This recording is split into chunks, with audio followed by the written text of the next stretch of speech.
আসলে আমরা মূলত আজকে এসেছি আমরা বিগত ৩ বছর ধরে পদোন্নতি বঞ্চিত এবং আমরা চাই যেন যথা নিয়মে পদোন্নতিটা হয়। পদোন্নতিটা আসলে চাকরির জন্য খুবই প্রয়োজনীয় একটা বিষয়, কিন্তু আমরা দেখা যাচ্ছে যে প্রায় সময় শিক্ষা ক্যাডারে নিয়মতান্ত্রিকভাবে যে পদোন্নতি হওয়া উচিত, যেটাকে আমরা রিওয়ার্ড হিসেবে মনে করি, সেই পদোন্নতি আমাদের হচ্ছে না।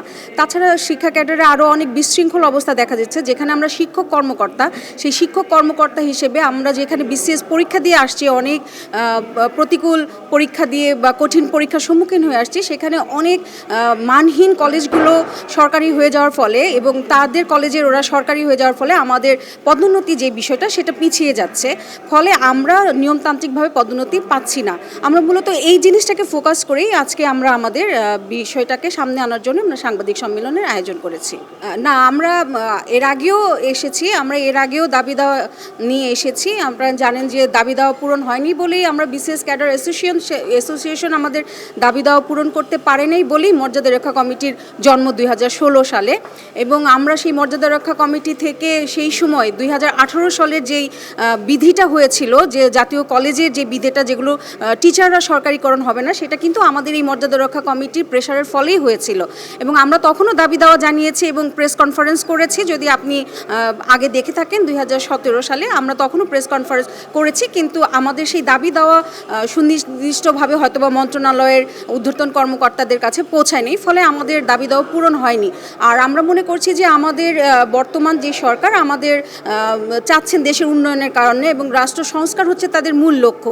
আর রাষ্ট্র সংস্কার করতে চাইলে অবশ্যই শিক্ষা সংস্কারটা অত্যন্ত জরুরি, এবং শিক্ষা সংস্কার করতে চাইলে শিক্ষা সংস্কারের সাথে যারা জড়িত, যেই শিক্ষক কর্মকর্তা আছেন, ক্যাডার ভিত্তিক শিক্ষক কর্মকর্তা আছেন বা শিক্ষা সংশ্লিষ্ট যারা আছেন, তাদের নিয়মিত পদোন্নতি বা তাদের যেই যান্ত্রিক যে বিষয়গুলো আছে সেগুলো সংস্কার করা অতীব জরুরি। এবং সেক্ষেত্রে শিক্ষা প্রতিষ্ঠানে একটা সুশৃঙ্খল নিয়ম যদি ফিরে আসতে হয়, তাহলে শিক্ষক কর্মকর্তাদের মনোবল দৃঢ় করা প্রয়োজন, এবং সেক্ষেত্রে আপনার শৃঙ্খলা ফিরিয়ে আনার জন্য কিন্তু পদোন্নতিটাই সবচেয়ে বেশি জরুরি। এবং শৃঙ্খলা ফিরিয়ে আনার জন্য কিন্তু এই যে পদোন্নতি, একদম ব্যাচ ভিত্তিক পদোন্নতি কথা আমরা যেটা বলছি, সেটাও কিন্তু খুব জরুরি। এজন্য আমরা কিন্তু এখন বর্তমানে এইটা আবার প্রেস কনফারেন্স করে সেই আমরা সরকারি সুদৃষ্টি কামনা করছি।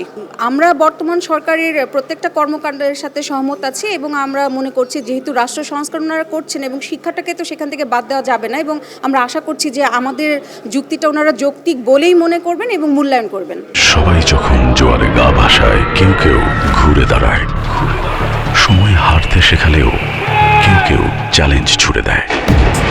পক্ষপাতের ভিড়ে আজ থেকে কোনো পক্ষ নয়, খবর হবে নিরপেক্ষ। বানোয়ার তথ্যবাদ, খবর হবে নিখাদ।